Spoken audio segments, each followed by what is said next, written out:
The kingdom of heaven belongs to little children. Jesus said so. But why did he say so? What is it about little children which differs from us older adults? Our minds. Is there anything sacred in life? Does the word religion and an ideology of an all-loving God hold any validity?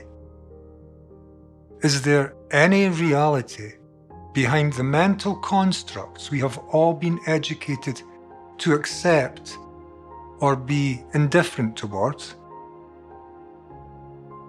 A young child has yet to be educated. A young child has no educated mind of thinking words. This comes much later in life, following the educational training into a language. Was Jesus alluding to the absolute fact that a young child meets the world without any filtering images, identifying to an educated, traditional, continuing societal principle? A Christian person will find security in belonging and maintaining the continuity of the Christian religion. A Muslim person will do the same, finding security in the continuity and the traditional movements of the Muslim religion. There are over 4,200 divided religions occupying our world today.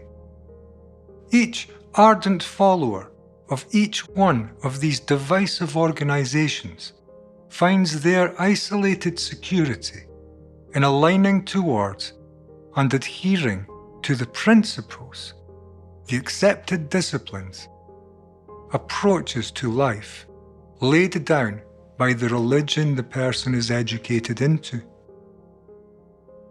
This security found is greatly an accident of birth, reliant upon the most popular offering in the geographical location born into. It is unlikely many British people will be born and raised to become Taoists. We also find security in other educated, unquestioned information. We find security in pledging allegiance to a flag, in nationalities, in patriotism. This movement is everywhere in our world. We seek security by organizing among like-minded people into groups. These groups, in their ambition in a competitively driven world, naturally come to divide against others. And this leads us all into war. Divisions are toxic to mankind, and our divisions have all been educated into us. Religious and national divisions, these are not our only problems. We divide politically, we divide ambitiously, we divide in ideologies, we divide in relationships, and we are divided even within our own thinking minds.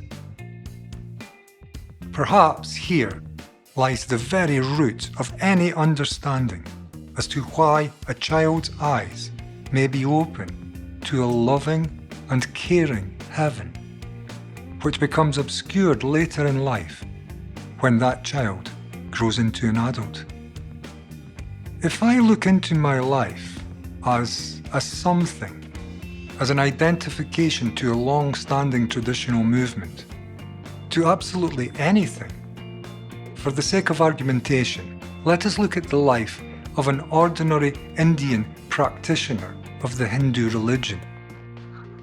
Such a person sees the world through the conceptual thinking of his or her educated religion. It is quite impossible for any mind not exposed to this religion to do the same.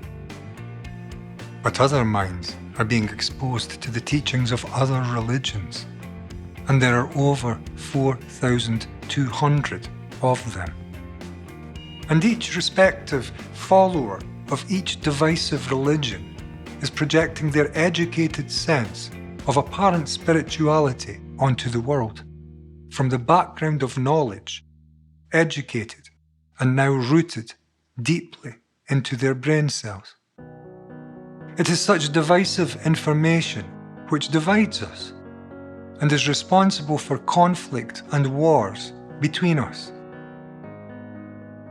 A child, not yet educated, yet free from the attaching principles of living life in a memory of foundational continuing traditional concepts, does not carry such information in their brain cells. A child's mind, therefore, is free from the corruption of an educated traditional principle which is responsible for dividing humanity. Have you not noticed that our wars are all rooted in a division between people? The mind of a child is open to a view of heaven, for the mind of a child has not yet become anything. It is void of identity.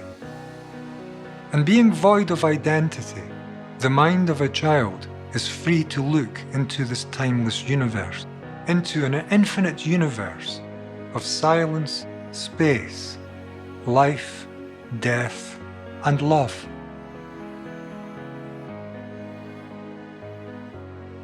By comparison, the knowledge-based, educated mind of an adult human being looks at what he has been educated to look at the importance of belonging, at the importance of believing. Life demands no allegiance to any divisions between humanity, nor to any mental construct of divisive faith. These will never open any door to heaven. Divisions between us are unlikely to ever lead us to anywhere other than to a hell. Divisions divide humanity, and divisions lead us repetitively, historically, and today to war. And war is never to be found in any heaven. Heaven may only be found in a deep unity of life, in a unity of life witnessed by every young child, in a life unknown. For to know is to have been told, and to have accepted what you have been told. Second-hand information is not the key which opens the door to heaven. It may well be that the door to heaven is revealed only to a mind in a state of not knowing, in the same state as that of a young child. For a mind that does not know is a mind that is only ever capable of discovery, ever capable of questioning, ever capable of finding out. The mind of every educated adult human being, in comparison, already knows. What does it know? It knows what is past, and it knows what it has been educated to accepting from the words of others. A knowing, educated mind lives in a field of inner knowledge, witnessed in the constant thinking of the brain. This movement of thought is a movement of inner knowledge, and all knowledge is always belonging to the past. Quite unable yet to access this coming educated mind of knowledge, a child has no other alternative than to meet life free from any limiting traditional educated inner ideologies, free from him or herself, free from the educated movements within consciousness, free from belonging or being attached to anything. This is the truest of freedoms. Children born in Israel today are being educated to their importance against the Palestinians. Vice versa, likely the same. Without such an education, the war between these people would simply cease. The reason why the mind of a young child is so superior to the mind of an adult is that a young child has not yet been educated, and so they are fully alive and living within their natural-born mental faculties. Eyes which see without distortion, ears which hear without distortion, and all other senses fully awakened and working together. A young child has no need at all for any psychological security arising out of identification and attachment. Their being is secure because their life has foundation arising from their senses and the information received in this present moment. In this state, all is very good and all is complete. Heavenly, Jesus called it. An adult educated mind, in comparison, has life understanding founded not from direct perception of this present moment, as in the case of a young child, but from thinking. Thinking tells us adults about the world we live in, and thinking is responsible for dividing us. It also divorces our lives from this living universe in this present moment.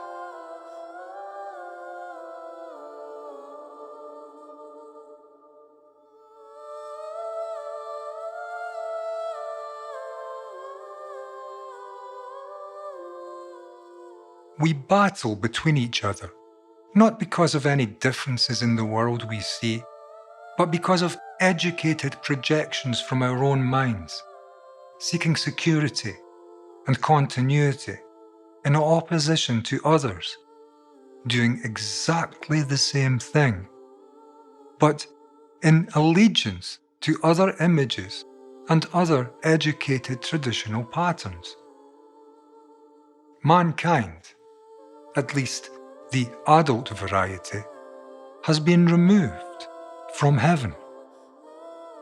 Knowledge, the movement of our thinking, has removed us from the Garden of Eden, just like the Bible says it did. But don't necessarily start running to become a Christian, because a Christian is a division between people, and all divisions between us humans in life inevitably bring us to tragedy. And to seek to return to heaven might be the biggest of mistakes. Perhaps better to remain where we are, to look into the educated mind of humanity and to understand its every movement. Perhaps the understanding of this educated limitation to our lives, currently causing such havoc to our world, is the very and only movement which has any potential at all to return us to our initial promised environment of heaven, before we ate from that tree of the fruit of knowledge before we started thinking.